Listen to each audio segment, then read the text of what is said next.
Let's begin this bulletin now by getting you some updates about the ongoing unrest in Kyrgyzstan as the country's Prime Minister, Kubatbek Boronov, has now resigned and has been replaced by a nationalist politician who was released from prison by protesters, in fact, just the day before. Meanwhile, one person has been killed and more than 590 people have been injured in clashes which erupted in Kyrgyzstan following the results of the recently concluded parliamentary polls.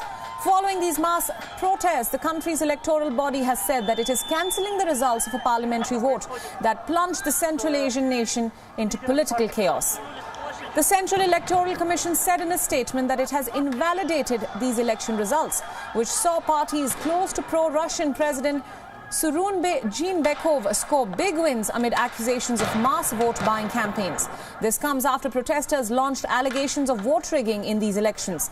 The opposition groups in Kyrgyzstan said that they had seized power in the country after taking control of government buildings in the capital during the protests.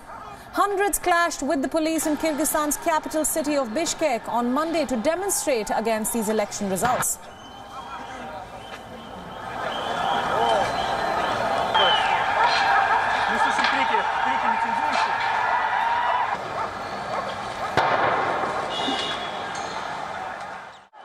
Meanwhile, President Jeenbekov urged his opponents to stop these public protests, saying that he had ordered security forces not to use firearms on protesters. He also asked the Central Election Committee to investigate any violations during these polls and annul the election results if necessary.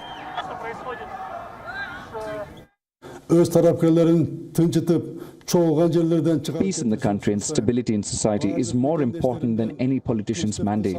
I suggested that the Central Election Committee thoroughly investigate any violations during the election process and annul the election results if necessary. I asked that the leaders of the political parties calm their voters and ask them not to take part in gatherings. For more updates about the ongoing unrest in Kyrgyzstan, we are now being joined by Christopher Schwartz, a correspondent for OpenDemocracy.net. He joins us from Bishkek, where this unrest is currently taking place.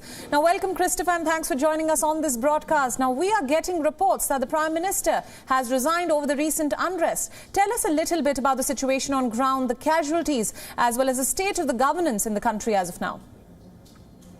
The last information I saw about casualties is that so far there's only been one death, a 19-year-old boy, that occurred on Monday night. In terms of the state of governance in the country, it's very uncertain. Several government officials have resigned across the country, particularly the executive branch. And many of the opposition figures have self-declared themselves to be leaders. This includes here inside Bishkek, the capital, the mayor resigned, and a figure from the Respublika Party, which is one of the kind of liberal opposition parties, has declared himself mayor. But on what basis, no one can say.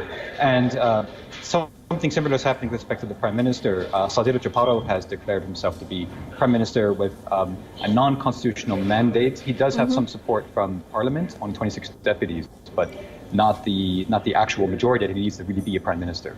Right. Now, there are concerns now that Kyrgyzstan may become a Russian ally similar to Belarus and Armenia, which are witnessing similar clashes and unrest. So tell us a little bit about the ramifications of the same.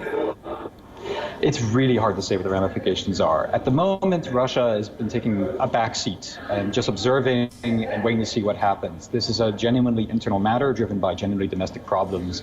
And frankly speaking, the Russians are already maxed out in terms of dealing with the problems in Belarus, Armenia, and Azerbaijan, and even in their own country.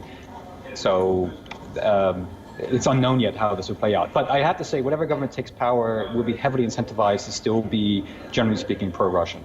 Right, right. Now, just a final question here. What is the exact state of governance in Kyrgyzstan? Tell us a little bit about this nationalist politician who has replaced the Prime Minister. What to say about him. So he is originally from the Mountain Lake area here at Issyk. He is actually a figure from the Bakiev era. This was the second president who was quite authoritarian and was the one forced out in a far more bloody revolution in 2010. Japarov was in jail from 2017 on charges of corruption. He was an anti-corruption official during the Bakiev era, but himself was accused of many, many different scandals of abuse of power, corruption himself. And frankly speaking, he's a very shadowy figure, and many people are concerned by him being interim Prime Minister. Right. All right, Christopher, thank you so much for all your inputs on this story, and thank you for joining us on this broadcast.